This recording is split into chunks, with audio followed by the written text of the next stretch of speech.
mengenai ini Bante, kan manusia hidup itu mengejar kebahagiaan ya Bante ya. Nah, kan ada kata-kata di mana itu berpuas dengan apa yang dimiliki ya Bante ya. Berarti kalau dengan mengejar kebahagiaan itu berarti kita tidak berpuas dengan apa yang kita miliki Bante. Yang namanya kebahagiaan itu bukan spontanitas muncul, bukan tiba-tiba, atau bukan tanpa sebab. Seseorang yang ingin berbahagia tentu melakukan hal-hal yang mendukung kebahagiaan itu bisa dicapai. Sang Buddha sendiri juga ya, termasuk para siswa, termasuk mereka di luar ajaran Sang Buddha, para petapa, ya mencapai jana-jana, dari rupa jana ke arupa jana. Apa yang mereka lakukan itu barangkali justru lebih sulit, jauh lebih sulit dari kebanyakan orang di masyarakat yang bekerja, bertani, berdagang, atau apapun pekerjaan yang lainnya. Nah, apa ya? Ya adalah untuk mencapai kebahagiaan. Jadi, keberadaan kebahagiaan itu secara dasarnya adalah perlu diupayakan. Di sisi yang lain, disebutkan juga bahwa berpuas atas hal yang diri miliki adalah juga sumber kebahagiaan. Di sini perlu digarisbawahi yang dimaksud berpuas dengan hal yang diri miliki adalah berpuas atas hal yang telah diri itu upayakan. Ya toh? Kalau tidak berupaya, itu sesuatu yang menyalahi dari apa yang menjadi kriteria keberpuasan itu. Melalui berupaya juga, tetapi berupaya bagaimana, mendapat apa, setelah dilakukan dengan baik dan benar, melakukannya dengan optimal, dengan segala hal kualitas yang diri miliki, nah, punya keberpuasan terhadap semuanya itu. Oleh karena, jika segala sesuatunya dilakukan, ditilik secara kebenarannya, ya benar. Ditilik dari sisi kebaikan-kebaikan dalam arti tidak mencurangi, tidak melakukan hal-hal yang tidak terpuji yang lainnya. Itu adalah bisa ditilik dari sisi kriteria, sisi baiknya. Nah, hal yang baik dan yang benar ini adalah satu hal yang mendukung pada kebahagiaan ke depan nanti. Tetapi meskipun hal yang dilakukan itu benar, yang dilakukan itu adalah baik, perlu juga optimasi kualitas-kualitas diri yang ada.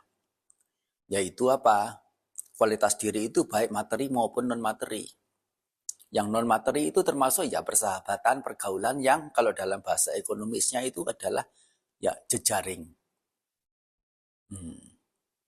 Jejaring. Kita punya koneksi, punya pertemanan, ya punya pergaulan. Itu juga kualitas atau modal yang tidak tampak. Termasuk pengetahuan, pengalaman, kualitas-kualitas diri yang lain yang tidak tampak, yaitu nilai-nilai bajik, rendah hati, tutur kata yang lembut, yang manis, ya, punya kesabaran, punya komitmen, punya keterampilan, punya kedisiplinan, punya tanggung jawab. Itu adalah kualitas-kualitas diri sejauh apa semuanya itu sudah optimal ditumbuh kembangkan, diterapkan dalam seseorang itu melakukan upaya-upaya untuk mencapai kebahagiaan, yaitu apa?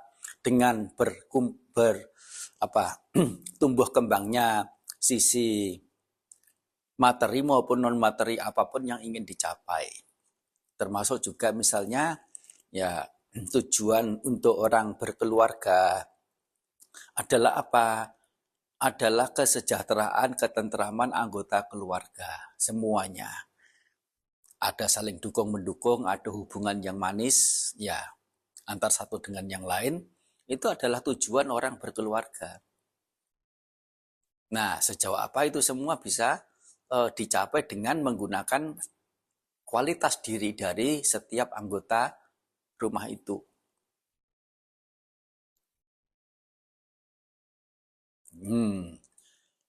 Jadi jangan kemudian dibuat semacam komplikasi. Ya, kalau tidak berusaha itu kan tidak bisa bahagia. Tapi kalau berusaha itu kan tidak berpuas atas hal yang diri miliki. Itu memuntir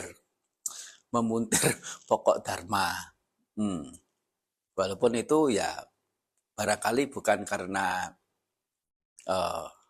ya sedikit banyak itu ada. Ya, sedikit banyak itu ada semacam pemuntiran atau yang didasari oleh pembenaran-pembenaran untuk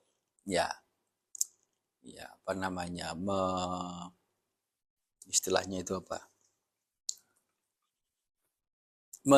Melegitimasi hal kurang, hal negatif, atau bahkan hal buruk yang diri itu miliki. Misalnya antara kesabaran dan kemalasan. Sabar. Ya, itu sebagai satu dalih, sebagai salah satu kilahan orang itu untuk melegitimasi kemalasannya.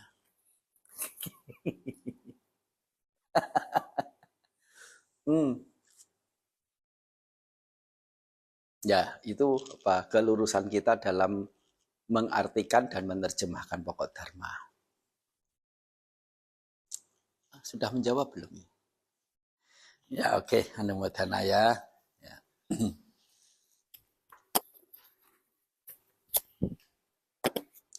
Sapitiyo vivacantu